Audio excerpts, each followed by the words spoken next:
Olá, no vídeo de hoje nós vamos falar um pouco sobre gestão de identidades ou gestão de usuários dentro de uma empresa. E eu basicamente vou falar sobre dois tipos de identidades, são as mais comuns, são as identidades de funcionários e as identidades de consumidores. Eu vou explicar um pouco também sobre a diferença entre esses dois universos, essas duas populações de identidades que nós temos no mundo corporativo. Eu sou o Fábio Sobieck, sou especialista certificado em cibersegurança e trabalho há muito tempo com gestão de identidades.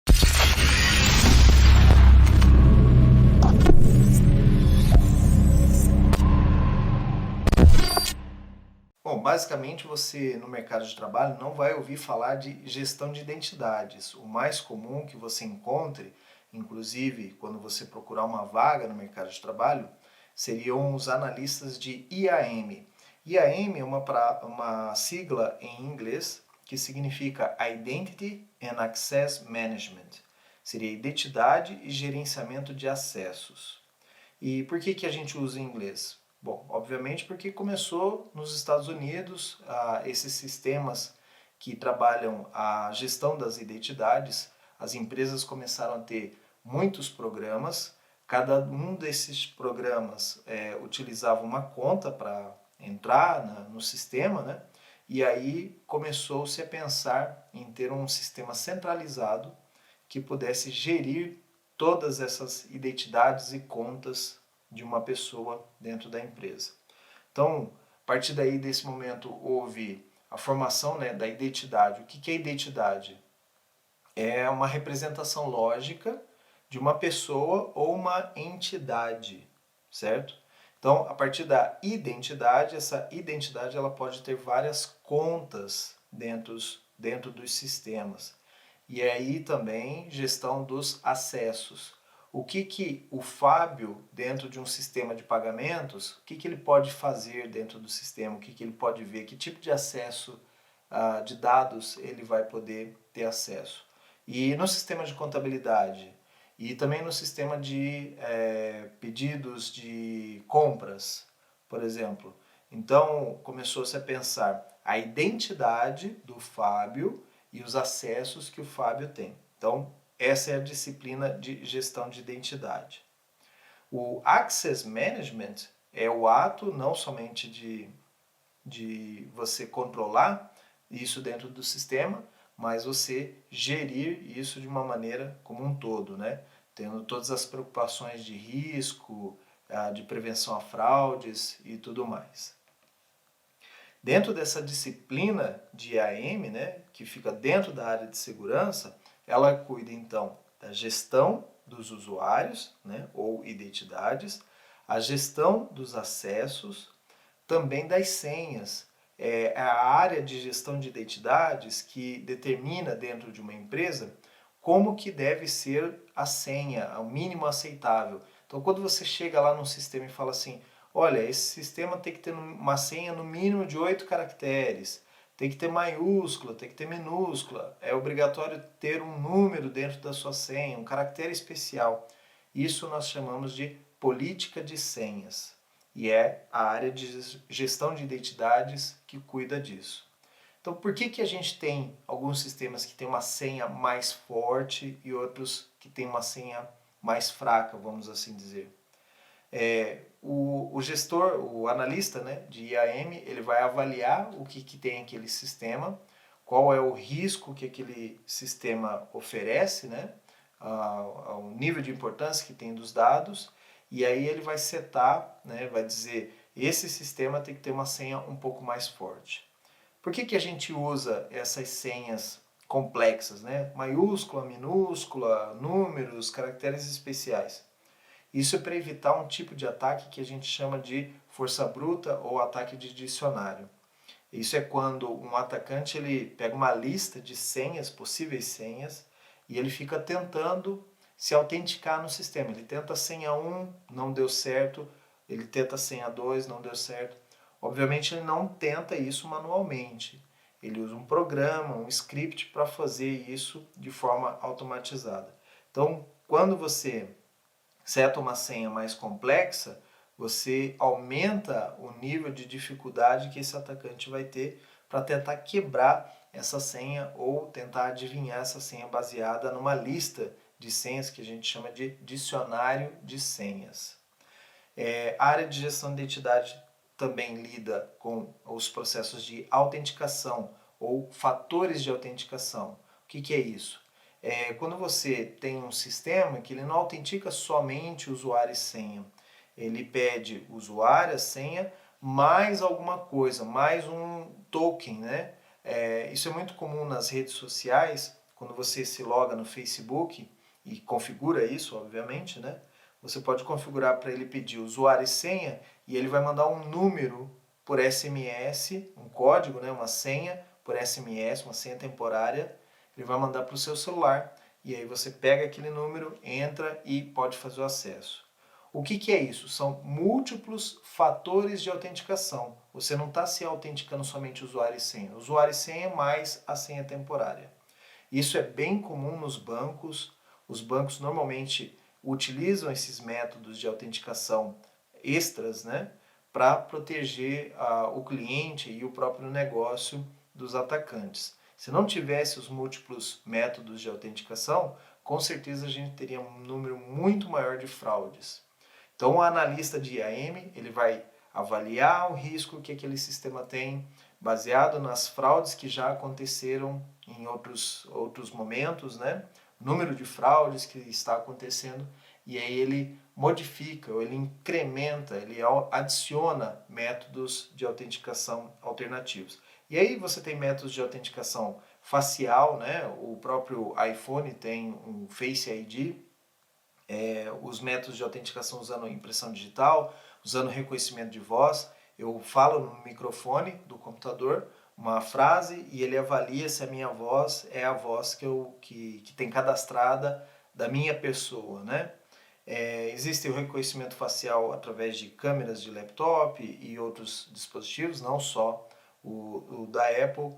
Existem outros diversos métodos de autenticação, né? Tem um método, por exemplo, comportamental, o jeito como você mexe o mouse ou a velocidade que você digita em um teclado pode ser utilizado, por exemplo, como um método de autenticação. Quando você vai num ATM, né, uma máquina para sacar dinheiro, né, um terminal de saque, e aí você digita um número, aquele número não é uma senha, nós chamamos ele de PIN, porque é uma senha numérica somente. Então ele é um método de autenticação que é utilizado para um fim específico. E por fim, né, o analista de IAM, ele também determina os direitos de acesso aos perfis de acesso. O que é isso? Dentro de uma empresa você pode definir o seguinte, o Fábio ele tem a profissão contador. Então o contador vai trabalhar na área de contabilidade, o que ele precisa ter acesso? Aos dados de contabilidade, livros fiscais, os dados de notas fiscais e por aí vai. Vamos dizer que o Fábio saiu da área de contabilidade e agora ele vai trabalhar na área de vendas da empresa. Ele já não precisa mais ter acesso às notas fiscais. Então ele perde o acesso das notas fiscais, mas ele passa a ter acesso, por exemplo, a listas de preço, que a área comercial utiliza dentro de uma empresa. A ter acesso ao estoque, né? Verificar qual é o estoque de um certo produto, porque a área comercial precisa ter esse tipo de acesso. Então, o perfil de acesso é um conjunto de acessos que já são pré-programados. Quando eu coloco o Fábio naquela função, ele ganha aquele pacote, aquela cesta de acessos. Tirei o Fábio daquela função, coloquei ele em outra função, ele perde esses acessos e ganha outros. Acontece às vezes das funções, mesmo diferentes, alguns acessos ele vai continuar tendo, né? Se o cara sai da área contabilidade, vai para a área financeira. Então, às vezes, ele tem alguns desses acessos que são sobrepostos. Nesse caso, os sistemas são inteligentes o suficiente para perceber que você vai perder aqui, mas vai ganhar ali, e ele faz um balanceamento, ele não remove aqueles acessos. Já o universo de clientes, né, é bem diferente. Normalmente a empresa mesmo já segrega isso de uma maneira na área de tecnologia. Então, a equipe de funcionários daquele banco, daquela empresa que trabalha com a gestão de usuários de funcionários, normalmente não trabalha com a gestão de usuários de clientes. Porque é um universo bem diferente, são situações muito específicas. O universo de consumidores, né, o Customer Identity Management, você vai ver essa sigla CIAM, ele lida muito com os portais que atendem o cliente externo. Então, por exemplo, numa empresa que faz distribuição de luz ou de água, né, uma empresa pública destas, você tem aplicações para celular, para você requisitar acessos, para você requisitar serviços. Mesmo os bancos, né? O banco, o cliente tem aplicativos no celular, tem aplicativos na web, que o cliente tem que se autenticar, tem que fazer múltiplo fator de autenticação, ele tem que gerir a conta dele, né, o perfil dele, os dados dele, manter os dados atualizados. Então, veja que é bem diferente. O funcionário ele não vai atualizar os dados dele sozinho. Ele não entra lá, por exemplo, me mudei de endereço, então eu entro lá no meu sistema e vou lá e mudo meu endereço. Normalmente o funcionário ele tem que levar um comprovante de endereço ao RH, o RH vai validar aquele comprovante e o RH que demanda isso para o sistema, né, para a atualização do sistema. A identidade de clientes também vai lidar com a transformação digital, ou seja, conforme a empresa vai mais para a internet, vai mais oferecer serviços de maneira digital, vai mais precisar de um CIAM, que é a gestão de identidade de clientes. A partir da hora que ele oferece mais serviços, a empresa ela se expõe mais ao risco. Um atacante ele pode ver aquilo ali como uma oportunidade dele ganhar dinheiro, ou dele roubar a empresa, ou dele roubar dados. Então, fica mais crítico para o analista de CIAM, cada vez mais quando a empresa vai para o mundo digital ou oferece serviços no mundo digital.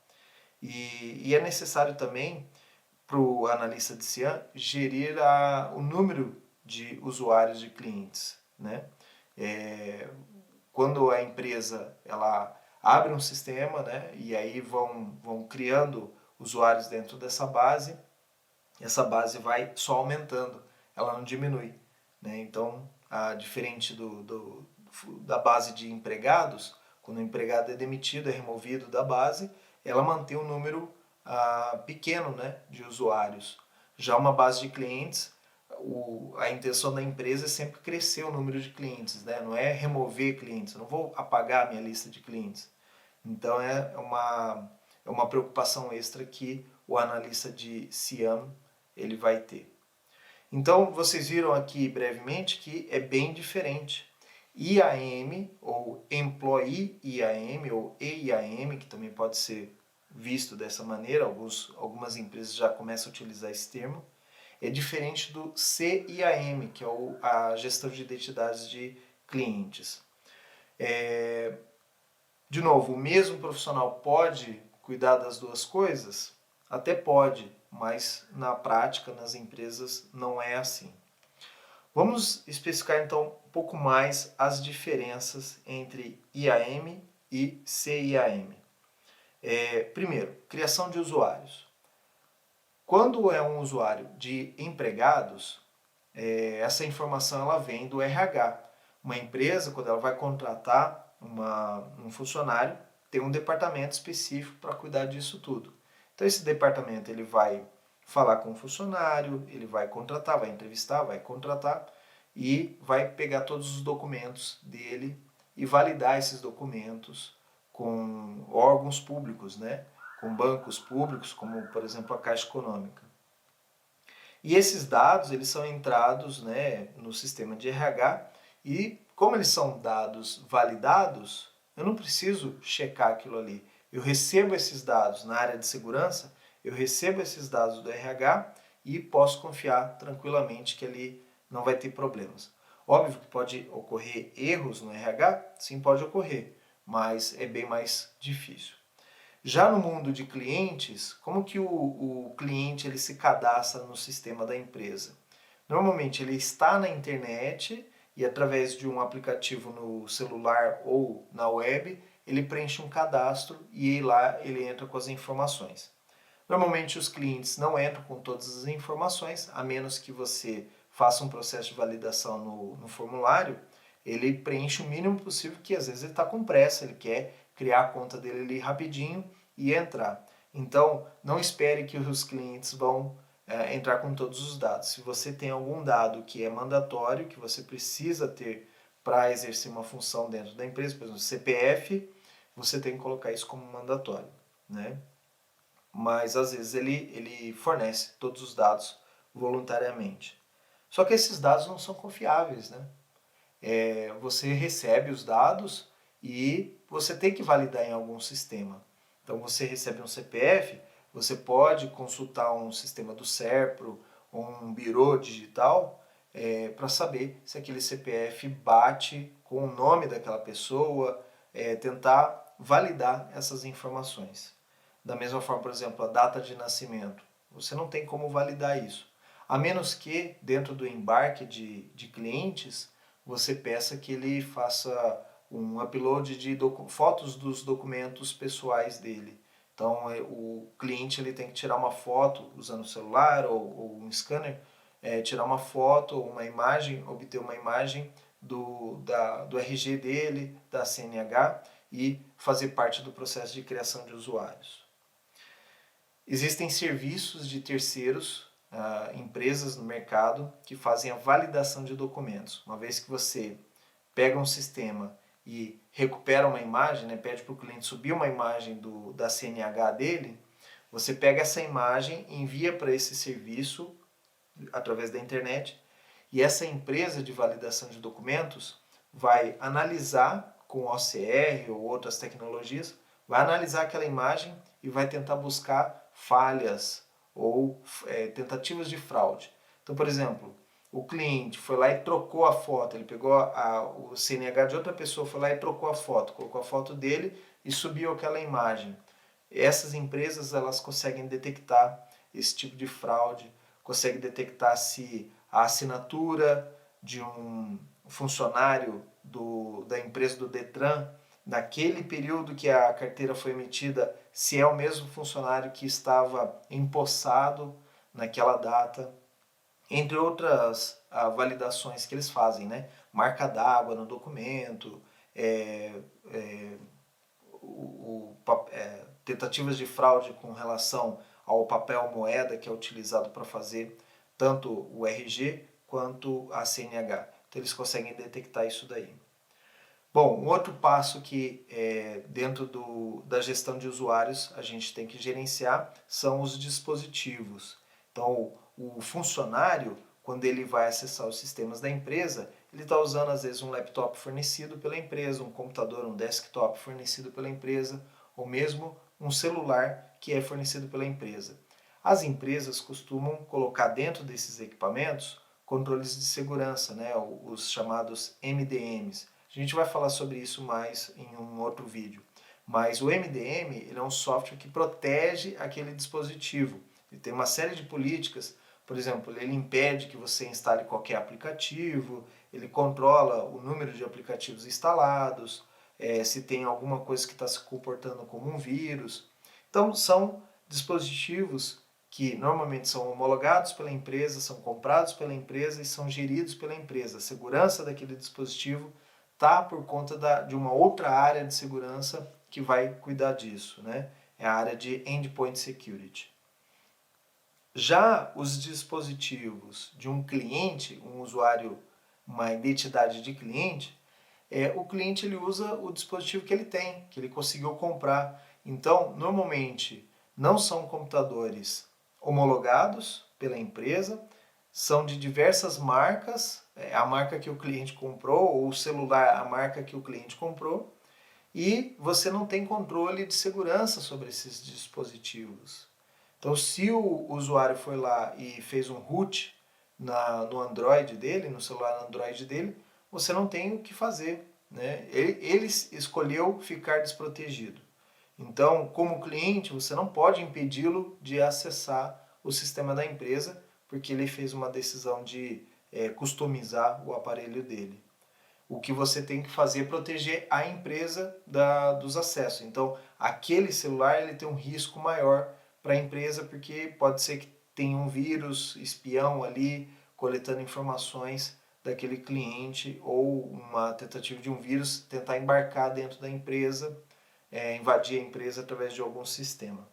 Então, os dispositivos são completamente diferentes, tanto em IAM de empregados quanto IAM de consumidores. Um próximo passo que a gente tem que analisar são as redes onde o usuário vai estar acessando os sistemas. Como funcionário, você vai acessar os sistemas que estão dentro da empresa. Alguns sistemas estão fora, por exemplo, o e-mail normalmente é colocado fora da empresa, mas aí a empresa tem um sistema de autenticação mais forte, uma proteção maior. A maioria dos sistemas está dentro da empresa, da rede da empresa. Para você acessar a rede da empresa, você normalmente usa uma VPN, né? Um software que você instala no seu computador e ele faz uma conexão segura com aquela empresa e permite o seu acesso. Ou você está com o seu laptop, o seu desktop dentro da rede da empresa e aí você está numa rede segura, gerenciada pelo time de segurança de redes. Então, o cara que trabalha, o analista que trabalha com IAM, ele não tem que se preocupar com isso. A rede é segura, ou estima-se, né, que ela seja segura. Já o cliente, né, que está acessando o sistema da empresa, o universo de gestão de identidades de clientes, ele tem que se preocupar muito mais, porque o cliente está exposto na rede mais hostil que existe, que é a internet. O cliente está lá na casa dele, acessando via internet um sistema da empresa. Nesse meio do caminho pode acontecer várias coisas. Pode ter um atacante fazendo um ataque no meio ali, tentando capturar as informações. O atacante pode estar na casa dele, no dispositivo dele, numa rede pública. O cliente às vezes ele conecta via um Wi-Fi público no aeroporto ou numa rodoviária e aquela rede ali ela não está protegida. Então alguém pode estar escutando o acesso. Por conta disso você tem que fazer a proteção do cliente, trazendo ele sempre com uma conexão criptografada e sempre se preocupando um pouco mais com as autenticações vindas desse ambiente. O próximo passo, que é bem diferente, é a política de senhas. Então a gente viu que a gestão de identidade determina o tamanho da senha, o formato da senha. Dentro do universo de funcionários, é muito simples a gente determinar a senha. A empresa monta lá uma regra, faz uma comunicação interna, a partir de amanhã todos os funcionários são obrigados a usar uma senha com o tamanho de 18 caracteres, sendo 2 letras maiúsculas, letras minúsculas, números e caracteres especiais. Se a empresa mandou, os funcionários vão seguir. Não tem o que falar. Se o funcionário não segue, ele vai ser demitido. Então, ele é obrigado a fazer aquilo. Você pode fazer isso com o cliente? Normalmente não. A menos que você conscientize o cliente que é importante para ele que a senha dele seja uma senha forte. Não é a maioria dos casos. Normalmente os bancos conseguem fazer isso. Agora, você vai criar uma conta para fazer uma compra num comércio online. Se a empresa te exigir uma política de senha muito complexa, você pode desistir da compra. Você vai comprar no concorrente. E não é o objetivo da área de segurança afastar os clientes da empresa. Claro que não. A gente precisa que os clientes venham comprar da empresa para a gente poder ter o nosso salário. Então, obviamente, a política de senha para consumidores ela é diferente, distinta e normalmente mais simples do que uma política de senha de funcionários. Por conta disso, a gente utiliza outros métodos de autenticação, quando a gente quer dar mais segurança para o cliente, sem necessariamente causar um atrito com ele. A gente chama isso dentro da área de segurança, que quando a área de segurança ela começa a impor muita coisa para o usuário, a gente entra em atrito com o usuário.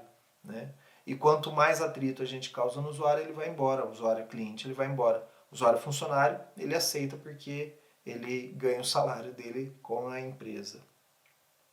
Então, falando dos métodos de autenticação, no IAM de funcionários, algumas empresas colocam métodos de autenticação alternativos, mas normalmente são métodos de autenticação que a própria empresa vai fornecer para ele.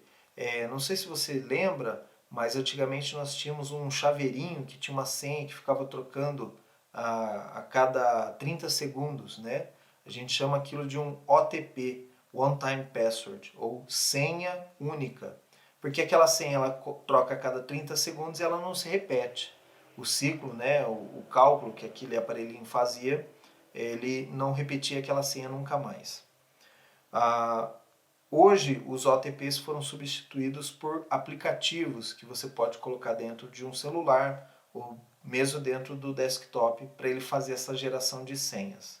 Então, a empresa, quando ela vai entregar os dispositivos para o funcionário, ele já entrega um pacote de aplicativos. Olha, teu celular e teu laptop já vão com esses aplicativos e aí ele pode fornecer esses métodos de autenticação diferentes, né? Impressão digital, tem que comprar um leitor de impressão digital.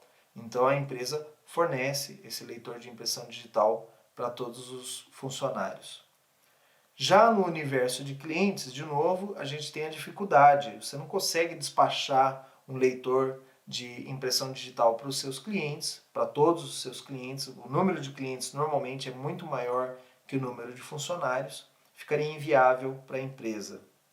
Da mesma forma, você não pode exigir que seu cliente compre um dispositivo de segurança somente para ele ter acesso aos sistemas da empresa. Então, o que a gente faz nesses casos? A gente usa métodos de autenticação alternativos, né?